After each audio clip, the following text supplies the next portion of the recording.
प्यारे बच्चों, आज हम लर्निंग आउटकम्स आधारित लर्निंग गैप सामग्री अर्थात ब्रिज कोर्स में कक्षा 6वीं विषय गणित में वर्कशीट 55, 56 और 57 पढ़ेंगे। अभी तक आपने यदि हमारे चैनल को सब्सक्राइब नहीं किया है तो कर लीजिए। वर्कशीट 55 मिलान चिन्ह या टैली चिन्ह। एक क्रिकेट टीम द्वारा किसी मैच में प्रत्येक खिलाड़ी द्वारा बनाए रनों की संख्या निम्न अनुसार है। टैली चिन्ह द्वारा दर्शाइए एवं सारणी को पूरा कीजिए। सारणी कुछ इस प्रकार से है। इसमें 3 कॉलम बने हैं। पहले में खिलाड़ी, दूसरा टैली चिन्ह और तीसरा खिलाड़ी द्वारा बनाए गए रन। नंबर 1 इसमें टैली चिन्ह बना है 5, 10, 15 और 3 18 और रन बनाए गए 18। अब ये टैली चिन्ह क्या है, तो इसमें हम सरल रेखाएं या लाइन खींचते हैं। तो पहले एक आयत का रूप देते हैं 1, 2, 3, 4 और फिर इस प्रकार आड़ी खींचते हैं। इसे हम 5 पढ़ते हैं। तो ये 5 सरल रेखाओं द्वारा में आकृति बनी। तो ऐसी फिर 5, 10, 5, 15 और ये 3 सरल रेखाएं होंगी 1, 2, 3 तो हो गई 18। या फिर इस तरह हम खड़ी 4 सरल रेखाएं खींचेंगे और आड़ी इस तरह काट देंगे तो 5 हो गई। इसी प्रकार 1, 2, 3, 4 खड़ी और एक आड़ी 5।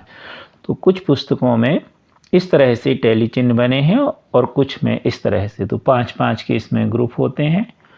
तो 5, 10, 15 और 3 18। नीचे देखें या करके हमने जो नए दूसरी पुस्तक के अनुसार बनाए 5, 10, 15 और 3 18। तो ये 18 हो गया और ये टैली चिन्ह के रूप में 18। अगला है दूसरे नंबर पर 27। यहाँ पर टैली चिन्ह में 5, 10, 15, 20, 25 और 2 27। तो यहाँ पर कितने रन बने 27।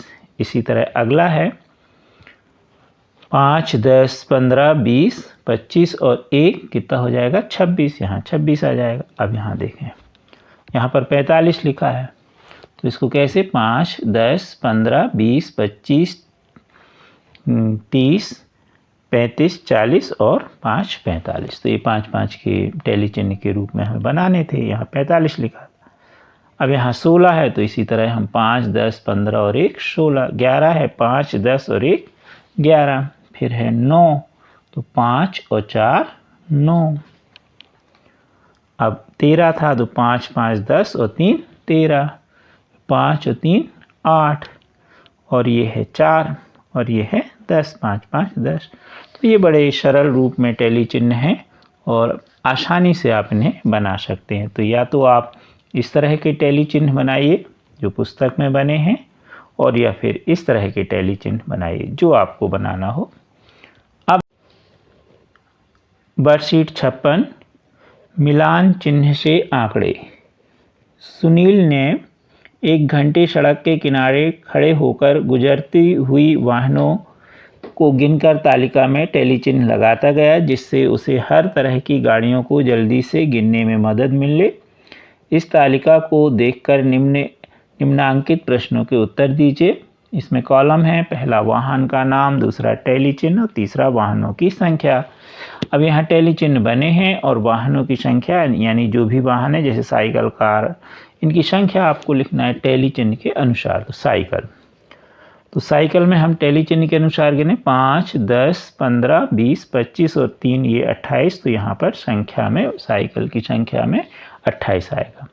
कार 5, 10, 15, 20 और 4 24। तो कार कितनी गुजरी 24। ऑटो रिक्शा 5, 10, 15, 20, 25, 30 और 2 32। तो यहाँ पर ऑटो रिक्शा के सामने 32 लिख दीजिए। बस कितनी है 5, 10 और 4 14। तो बस के सामने 14। मोटरसाइकिल 5, 3, 8 और ट्रक 5 और 1 6। तो इस तरह से वाहनों की संख्या हो गई। अब है प्रश्न पहला तालिका में हर एक तरह के वाहनों की संख्या लिखिए। तो ये अपन हल कर चुके, तालिका भर चुके। प्रश्न दूसरा, 1 घंटे में सुनील ने सड़क पर कुल कितनी गाड़ियां देखी। तो अब इन सबको जोड़ दीजिए। 28, 24, 32, 14, 8 और 6 को तो जोड़ आया 84। तो कुल उसने कितनी गाड़ियां देखी 84। यहाँ पर यह वाल जो लिखा है इसको इसके दूसरे प्रश्न के उत्तर के स्थान पे भर दीजिए। पहले का तो वही सारणी हुई। अगला है प्रश्न तीसरा, साइकिल की संख्या किस वाहन की तुलना से दुगनी है? तो आप देख रहे हैं जो साइकिल है उसमें कितनी है? 28। अब 28 का आधा क्या हुआ? 14। तो 14 किसका है? बस। यानी साइकिल की जो संख्या है 28 वो बस की संख्या से दुगनी है। तो यहाँ पे हमने लिख दिया है। अब अगला है, कार की संख्या के चौथाई कौन से वाहन की संख्या होगी? तो कार में है 24, टेबल में आप देखिए सारणी में। तो अब इसका चौथाई कितना हुआ? 6। तो ट्रकों की संख्या जो है वो होगी 6, यानी चौथाई होगी ट्रक। अब मोटरसाइकिल की तुलना में तिगुनी, तो मोटरसाइकिल हैं कितनी? 8। अब तिगुना कितना हुआ? 24। तो कार की संख्या होगी। तो ये हमने विस्तृत रूप में लिख दिया है जिसमें आपको समझ में आए। अगला है, सबसे अधिक और सबसे कम चलने वाले वाहनों के नाम और उनकी संख्या। तो टेबल में आप देख रहे हैं सबसे ज़्यादा क्या है? साइकिल चलने वाली वाहनों की संख्या में, और सबसे कम आपको क्या दिख रहा है? 6, यानी ट्रक। तो इस तरह टेबल देख करके ये प्रश्नों के उत्तर लिखे गए हमने वैसे। अब हम देखेंगे वर्कशीट 57 बारंबारता सारणी।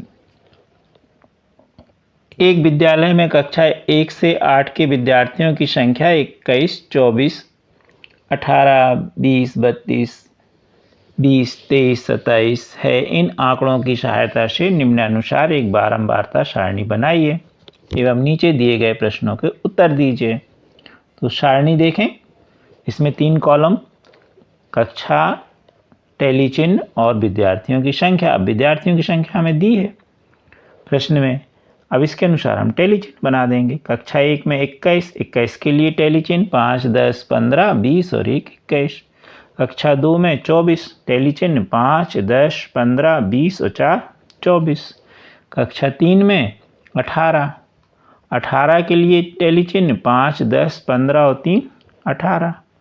कक्षा 4 के लिए 20, टेलीचिन्ह होगा आपका 5, 10, 15 और 5, 20। 5 के लिए 32 विद्यार्थी, 5, 10, 15, 20, 25, 30 और 2, 32। 6 में 20 विद्यार्थी, 5, 10, 15 और 20, इस तरह टेलीचिन्ह बनेगा। 7 में 23, तो टेलीचिन्ह होगा 5, 10, 15, 20 और 3, 23। और 8 में 27 हैं, 5, 10, 15, 20, 25 और 2, 27। इस तरह टेलीचिन्ह आप बनाएंगे। अब प्रश्न देखें इस सारणी में, इसमें दिया है सबसे अधिक विद्यार्थी किस कक्षा में है? तो आपको निश्चित किस में सबसे ज़्यादा दिख रहा है? आपको 32, यानी किस में? कक्षा 5 में। तो हमने यहाँ लिख दिया है कि सबसे अधिक विद्यार्थी कक्षा 5 में 32 हैं। फिर अगला प्रश्न है, विद्यालय में कुल कितने विद्यार्थी हैं? तो सबको जोड़ लीजिए, 21, 24, 18, 20, 32, 20, 23, 27, तो 185। कुल कितने विद्यार्थी हैं? 185। अगला है सबसे कम विद्यार्थी किस कक्षा में? तो इसमें सबसे कम देख लीजिए, अभी ज़्यादा देखा था आपने प्रश्न में, तो 32 आया था। कम किस में? 18, यानी किस में? कक्षा तीसरी में। लिख दीजिए सबसे कम विद्यार्थी तीसरी में 18 हैं। अगला है, किन 2 कक्षाओं के विद्यार्थियों की संख्या का अंतर कम है? तो इसमें 2 कक्षा में आप देखें 20-20 है, तो जिसमें 20-20 है तो इनका अंतर 0 हुआ, यानी कोई अंतर नहीं है। तो कक्षा चौथी और कक्षा 6वीं में कोई अंतर नहीं है क्योंकि 20-20 विद्यार्थी हैं। तो ये हमने लिख दिया है विस्तृत रूप में। अब अगला है, कक्षा तीसरी में कुल कितने विद्यार्थी हैं? तो कक्षा तीसरी में कुल 18 विद्यार्थी हैं। ये अपन ने एक प्रश्न में देखा भी था। तो कक्षा 3 के सामने 18 लिखा है। आप हमारे चैनल को शेयर सब्सक्राइब अवश्य कीजिए। Thank you.